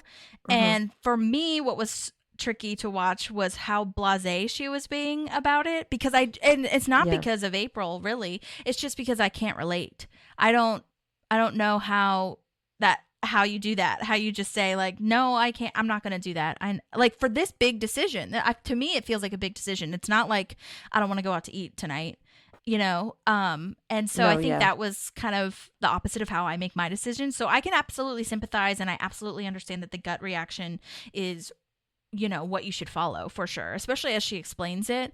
But it was just hard to relate to for me personally. Yeah, But that's fair. I'm 100% the same way. I think as I've gotten older too, I've started to learn to trust my gut more often. yeah, And yeah, definitely. it's liberating. It is. Yeah, and I think also if you've been raised, especially a lot of ladies, I feel, are not used to just saying no. Like, no, I don't want that, or no, I don't need this. Like, and because we're so judged for that. So I am really proud of her for listening to her gut. I think the blasé part of it, of like, no, I'm just not going to do it, felt weird to me, but it was also very April at the same time. So it was really perfect. Yeah. It was just my own insecurities coming back. You know what I mean? Yeah. And I've gotten a lot better at it too. That it really helps when because there's been a lot of times when I've said no, even to things that are just so hard to say no to that you want to do. But it is important to see what's best for you, what's going to work for you. And for April, this just wasn't what she wanted. And it's not deep for her. Like it's deep for Anne. Anne, I think, is more on our like decision making. That's why I think I'm Anne in this moment, where I could relate to Anne being like, well, you don't even think about it. Like, you're just saying no. And so that was also really cool to see that Anne was kind of using and listening to April's, not advice, but just like, seeing a different perspective of how you can deal with things and how you can make those decisions. Yeah. Yeah, I think it was a bonding moment for them too. No, yeah, I agree. I think this was like a bonding of like, oh, she's actually, like, April was like, oh, Anne's actually listening to why I made this decision. And she's asking me questions about it. She's not just like upset at me because I didn't go through with it. Yeah, totally. Yeah, and like asking her about like, how do you get your gut to listen to you, or how do you get your gut to talk to you rather? And that's a really important distinction of like, you don't get it to talk to you, just listen when it says something. Yeah, absolutely. Oh my gosh, there was a deleted scene here, side note, where, because you'll notice that Jerry was not in this episode. I don't know why, but he wasn't. Correct. He had a cut scene, and you know how April texted everyone in Anne's phone that they got her pregnant? Well, Jerry was one of them. And he rushes into Chris's office, and Anne is there, and he's like, oh my God, I'm so sorry. I don't even know how it happened, because we haven't even like been intimate at all. We've just like hugged maybe once, but I explained everything to Gail. She has my heart. I've started a college fund. Like, I will. Oh my gosh. Step up here. No. Jerry, no. And Anne is like, oh. Chris is like, what the fuck is happening? And Anne is like, it's just April. And then she just lets Jerry keep talking. And I'm like, Anne, if you take that college money, I will be so mad at you.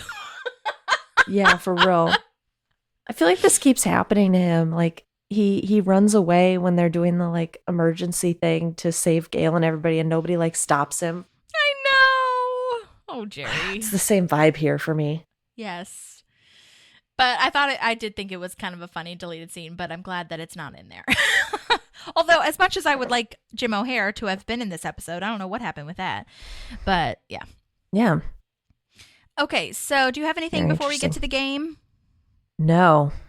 Okay, so. I'm excited. Me too. We're at the Pawnee-Eagleton game. The Eagleton people are literally 6 feet tall. It's Chris Bosch. It's Chris Bosch. They have Chris Bosch on their team. It's not fair. Oh my God. I thought he was so freaking funny when he said, and I'm better at French horn too, Derek. French horn, Eric. That was so He did such funny. a great job. Yes, he did a great job. So for those of you who don't know, and full disclosure, I did not know, but Chris Bosch is a player on the Miami Heat. I love that they got a real basketball player. So fun. Totally proves the point that they are not in high school. They always do. How? I don't know how, but I have I don't know. I looked up how they got him on the show, and there wasn't really a ton of information about that. But you know what there was information about is that Aubrey Plaza is a huge fan of Chris Bosch. And she cool. actually goes, I know. So she goes on Conan I'll post it in our show notes. You guys should absolutely, and I'll send it to you too. You guys should absolutely watch it. But it's essentially how she was a huge fan, and I did record a little bit of it, but she didn't know he was coming until like the day of or day before, even though I think she knows that, or I think the crew and everybody knew that she was a fan, but she didn't know that he was going to be on set. And she was like, so excited and wanted to meet him and all the things.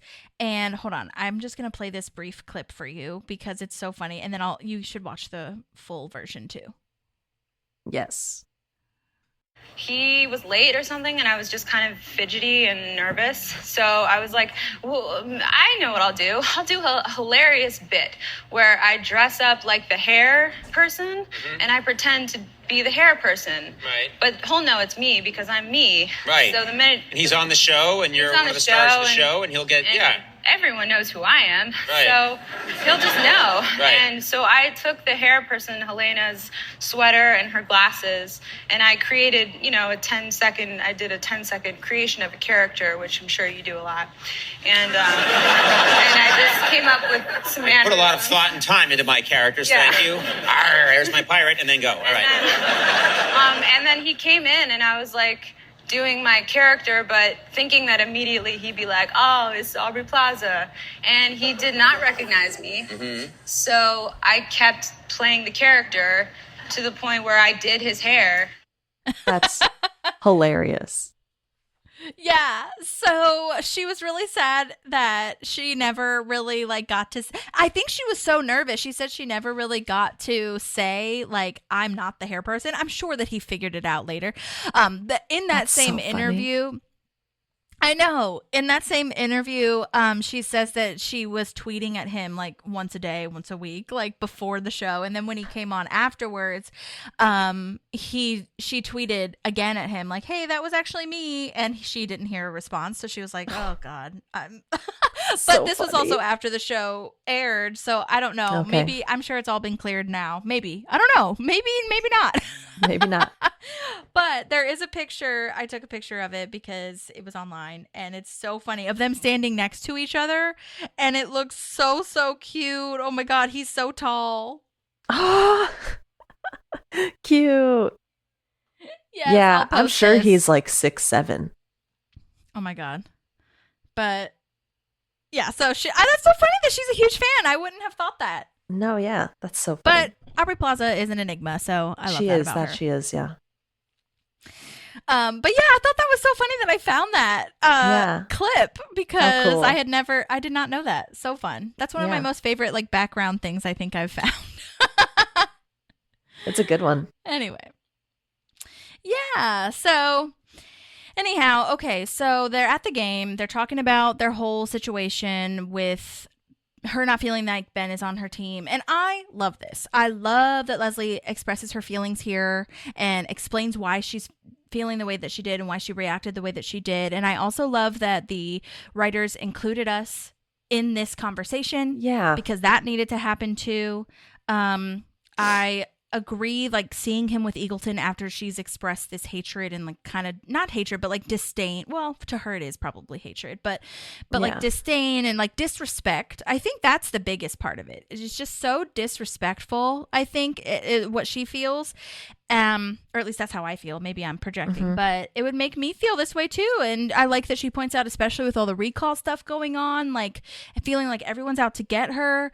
So to have Ben, like you said at the beginning, we created this teamwork, and now to not have him on her team, or what seems to appear that way, that is a big deal. Yeah, it's huge. Yeah. But yeah, so Ben says, I'm always going to be on your team. And yeah, I had written that too. I was like, Ben can't be out to get her too. No. When everyone else fails, Ben has to be there. Yeah. And so I could see how she's feeling that way. Also, can I just say, and I understand that we are in a growth moment, but one of the things that I noticed is, where was hard ass Ben? Okay, when Pawnee was suffering, not even as bad as Eagleton, Ben was a fucking mean ass and hard ass and was not giving them any grace whatsoever. That's Where a was great that, Ben? point. That is a great point that I did not even think about until you mentioned it at this moment. Wow. That also made me mad. Yeah. Which I'm And sure it kinda there's goes part back- of Leslie that's feeling that way too, right? She had to deal with hard-ass Ben. Yes. Yes. And I understand that, like I said, this is why I prefaced it with I understand we're in a growth moment. Back in season 2, when he came in, he was not softened to this town or to government at all. He was very rigid and strict. Okay, now he has Leslie, and he has made friendships, and he is a more well-rounded person, I feel. But Pawnee wasn't even as struggling as bad as Eagleton, and I'm just like, Ben, where was your strict ass? Like, verbatim, you said, Pawnee, you're in this mess because your government got you in this mess. Why didn't he say that to Eagleton? Yeah. Hello? Great point. Yeah, so that was Great, a little great bit point. of a moment. I was like, Ben. Yeah, that does not feel right. Yeah. And like you said, right? Like growth. He's not the same guy he was. He didn't have the same people or in his life or whatever, but still, that's infuriating. Yeah, if I was Leslie, I'd be like, why are you being nice to her, bitch? Yeah. But again, it's because he has her, I feel. Mm-hmm. And now he feels softened / more empathetic in government, as opposed to, like, I think at the beginning he was just in government to prove that he could do it and to prove that he can be strict and hard and regimented. And now he's seeing that, like, it's not all black and white all the time. Right. But still, that is something I'm thinking about, and I haven't gotten over it. And now I'm going to be thinking about it. Yes. Okay, so an Eagleton player falls down, and Pawnee players help him off the court, and Leslie sees that, and she says she knows how she can help Eagleton. It is nice to see a Pawnee player, and they're younger, like they're kids, and Leslie's the adult, and so she's like, okay. Just like back in London when they're on the bench with Ron, like, Ron, it's so hard. Yeah. It is. It is. Yep. That is. Mm-hmm. Okay, do you have anything before we go to Ron buying a camper? No, my next note is the Peaky Blinder is so good. What's His a Peaky hat. Blinder? That's the hat he's wearing. Yeah. Yes, yes. That yes, he yes. obviously got when he was in Scotland, probably. Scotland. Yes, I have that note too. Yay. Yeah, love that. That he's keeping on wearing it. I love that. Yeah. So good. So, yeah, Ron wants to buy a camper so he can live off the grid, but he can't get one without giving an address for insurance purposes, which is he's mad about. And I'm like, Ron, don't be mad at a worker, okay? Also, why Like, doesn't don't he be that just guy. give City Hall address? Sure, totally. Great call.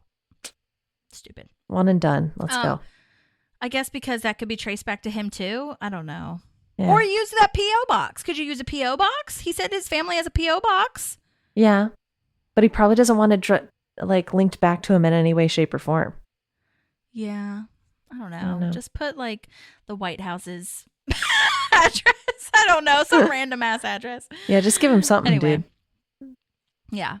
So funny. This salesperson's character name is Earl Crunchow. Oh my God. So funny. Interesting. Krunchow.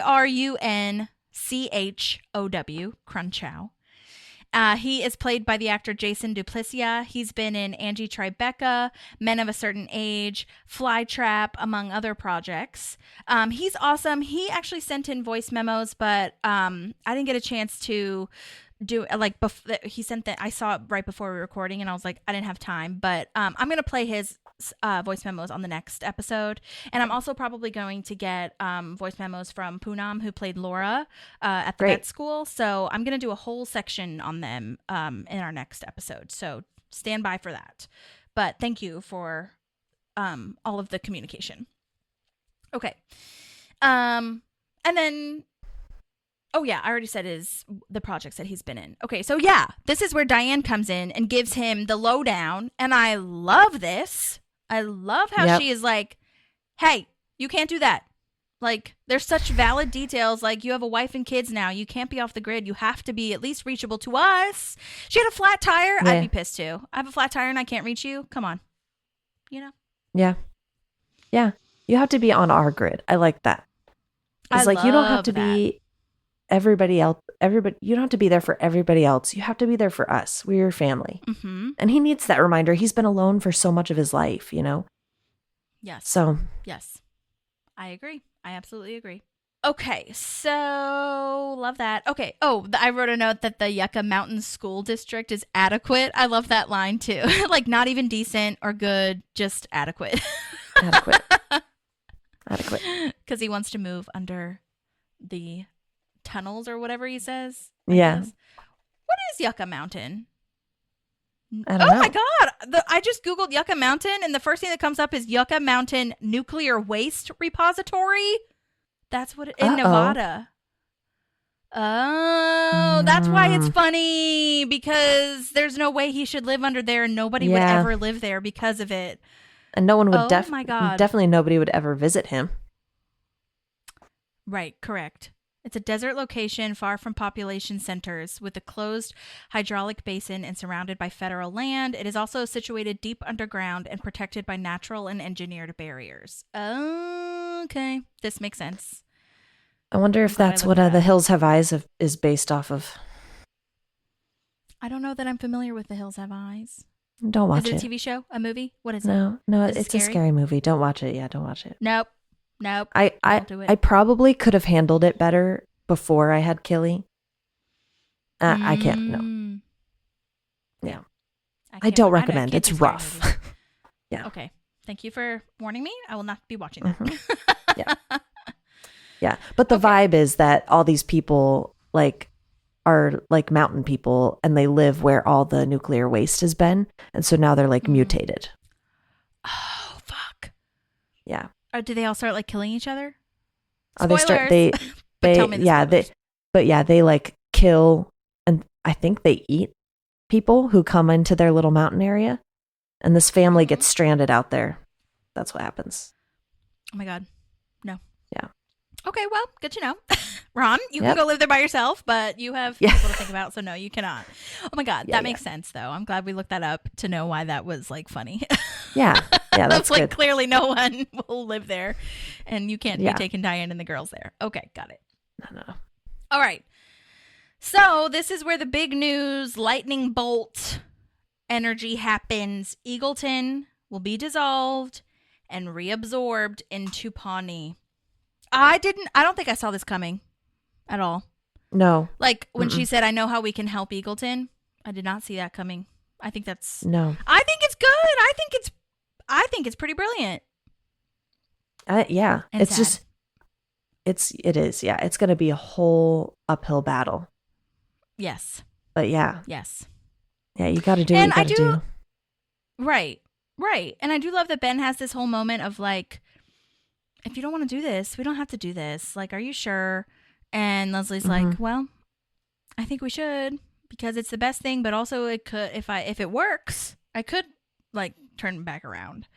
And I think that, I don't know if they did this on purpose. I'm sure they didn't at the time, but it does set them up for how she can do more federal jobs or other local jobs or like other Indiana state level jobs, because this is how, you know, mergers happen all the time, and financial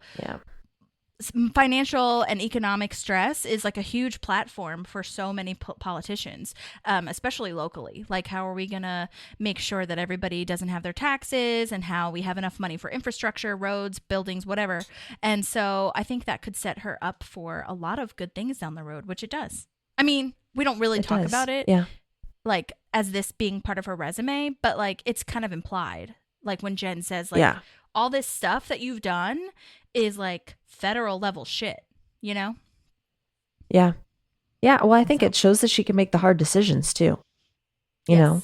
Absolutely. Like, you know, and it's not always the popular decision. And I know that sometimes we look at like, well, our politicians are supposed to fight for us and fight for what we want. But sometimes they have an insight into why something in the long term might work better. Right. We don't have a ton of politicians out there now that I think are always working for the better of their people. They're really just how can they get ahead. But if we take her out of our current politics and maybe take it back, or put it in a different context in like of a local time, sometimes you have to make really tough decisions that aren't going to be popular, but you know that it's the right decision for everyone in the long haul. It's just going to be really bumpy at the beginning.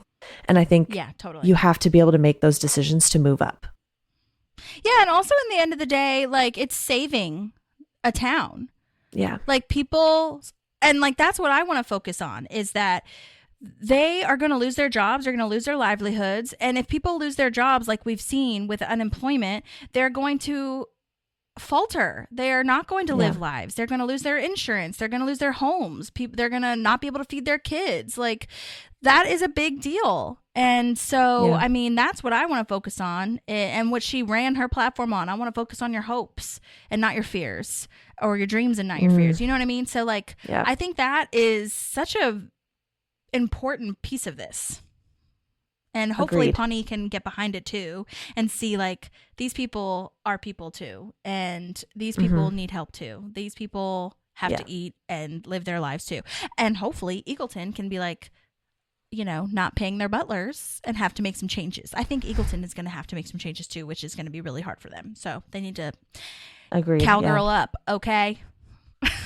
Yeah, absolutely. But anyways, okay, so let's see. Leslie says that she doesn't like it either. And I think that kind of goes back to where we talked about how, like, I don't think that this is sweeping it under the rug. Leslie doesn't really love it either.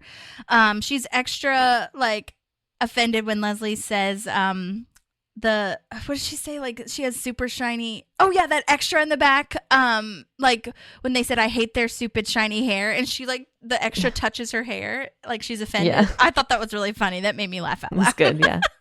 Yeah. Good job, background actor. Yeah, absolutely. So good.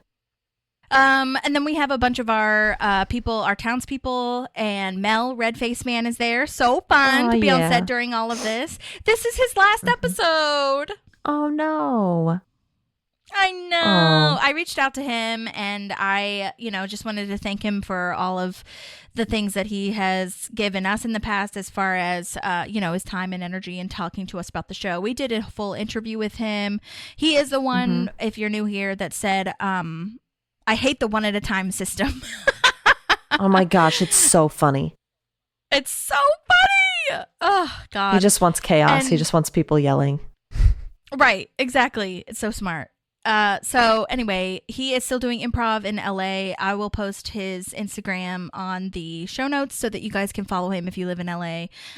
Super fun. And we did a full interview with him back he was one of our first interviews. He was, yeah. If not the first. Our first one was Vincent Leslie Jones, who did the theme song. That's right. So he was the second. Because I always get mixed up which one of them we interviewed first. Yeah. Oh my God. Love it. Yeah, I should repost that Vincent Leslie Jones one, because that was way back at the beginning. Oh my God, what a great episode. That was so fun. Okay. Anyways, thank you, Mel Cowan, for that. Our lovely red-faced man, who was not red-faced at all. Or mean at all. Which you will see. He's so nice. Yeah. Then our chanting man comes out. A lot of the townspeople we've seen before. His name is Jeffrey Markle, who we got a voice memo from in one of our episodes a while ago. He is the one I call ham and mayonnaise guy. Or her daughter is an idiot. Her daughter is an idiot. Her daughter is an idiot. Her daughter is an idiot. No, she's not. And let's see. Oh, yeah. Okay. I wrote the note of, she was inspired by the kids on the court. When your neighbor sprains his ankle, you help him off the court. And that's so true. Yeah. That's so hard, though. It's hard. It's hard, yeah. Especially when you've been wronged by them. Yeah. There's sometimes when it's really easy to just be a helpful human being. And sometimes it's like they haven't made it easy for you to make that decision earlier on. Right. But this is the right thing to do. I agree. It is. Let's see. Oh, I did write a little thing on Mel. He was in 8 episodes total, our red-faced man. Mm-hmm. So that was nice. And then we've got our Herman Lurpus, says no one bailed him out when he got arrested for arson. Oh my God. Different things, dude. Different things are happening. That's the same. Right, exactly. So that's played by Richard Birch, and I cannot find any information for him. It's like he only came in to play this role and left, which I love. That's great. And then this next gal, what's next? Merging a man with his dog, which, oh my God, again, different thing. Also different. Yeah. I don't know where they get this stuff. I know. And this is played by the lovely Kelly Hawthorne, who we got amazing voice memos from a while back. She was in Time Capsule. That was in season 2, I think, something like that. Way back. So I listened to her voice memo from back then, and oh my gosh, she's just so nice and so cool. She was so friendly and complimentary and said that she like really loved the podcast, and she talked a lot about her time on set and gave us some great information. She didn't know she was going to come back for season 6. So in case anyone was wondering, but I did message her and asked if she had any memories of this particular episode, but I haven't heard back from her. But either way, I mean, I'm grateful that she sent it in for the first one because she was so nice. Yeah. And then we've got this Eagletonian dude who says he doesn't want to live in Pawnee because, how do you say it? They have no money. And I'm like, honey, you're the broke ones. You don't have money. Ugh, right. I hate people. I know. And that is such a good, I don't know, man, illustration of like hypocrisy in this world. Yeah, for real. But I love that it opens up this moment for Ingrid to step in and show that she's a united front with Leslie. And that they've made this decision and they're moving forward together. Because that's what you have to do. Like as a leader, sometimes you have to pretend you're on board with something before you're fully on board because everybody underneath you needs to be united. Mm-hmm. Yeah, that's so true. I love that. And she says what we're all thinking. Like, we are the ones with no money and they're offering us a lifeline. And she calls us greasy and denim clads, but they're angels nonetheless. Yes. I love that Leslie's like, oh, we'll take it. Yeah, we'll take it. She's not wrong. Yeah, you're so right. They definitely need to have a united front here, and Ingrid definitely needed to say, like, we're the ones that fucked up. You know what I mean? Yeah. Yeah, and I'm glad she takes ownership of that. Me too. This Eagletonian that said the no money thing is played by Todd Stanton, and he's been in a bunch of things. 2.5 Men, We Bought a Zoo. He did additional voices in Deadpool, the video game. Love that. A bunch of other awesome stuff. I think he did a great job, too, with this, like, air of, I don't think Posh. So. Posh. Yeah. Totally. Well done to all of the guest stars in this episode, truly. Yeah, well done. Lots of guest stars in this episode. Mm-hmm. Okay, so now we are at where Ron has an old school phone that we used to have in like the 2000s. Not even a flip phone, just a regular old like Motorola looking piece of shit. Yep. And this is how he's going to stay on the grid for the girls and for Diane, which, listen, that's a great idea. You know, if that's all you want, you got to compromise if you have a family. And I love Tom's line of, ew, grows it as buttons.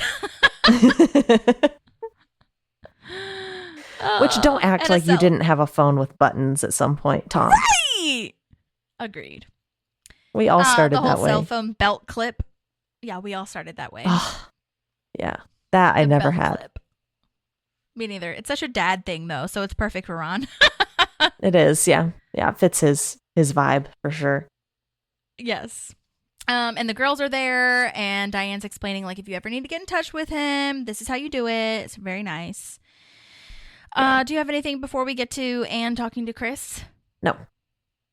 Okay, so now Anne is back from Bloomington, going into his office, Chris's office, and talking about how awesome Bloomington is and how cool the shops are, restaurants, baby stuff they have. There's a vegan store for Chris. And then Anne kind of stops herself and is like, oh my God, I'm having one. And Chris is stupid and thinks it's a contraction. Oh my gosh. Some guys, man. Although it's cute, I guess, in a way, because he's like concerned and like, oh my God, what do we do? Yeah. Yeah. Which I also think, like, if you're not a woman, I think sometimes you don't know what all those words mean. Mm-hmm. You know, so fair. He's got to learn. He's in his learning era before they go into the actual having the kid part. Right. So, yeah, she says she's having a gut feeling, and she drops another kind of like, oh my God moment when she asks, what would you think of raising our kids somewhere other than Pawnee? And this is where it starts. And I think for me, I'd be like, oh my God. Like, I know that they're leaving this season, but if I didn't know that, if I was watching it for the first time, I would be like, you know? Yeah. And like, Yeah. yeah. So we'll see. We'll see. Crazy, so she's crazy. planting that seed of potentially moving. And Yep. Chris doesn't say anything, right? He just kind of looks at her, I think, and is like, Yeah. That's how we're, I think, left with that. Yeah. all right. Which I think So now, oh, go ahead. it makes sense. I mean, I think when we look at it now, it's like you said, we got a scene between Ben and Leslie earlier that we needed to get closure about where they were standing with all this Eagleton stuff.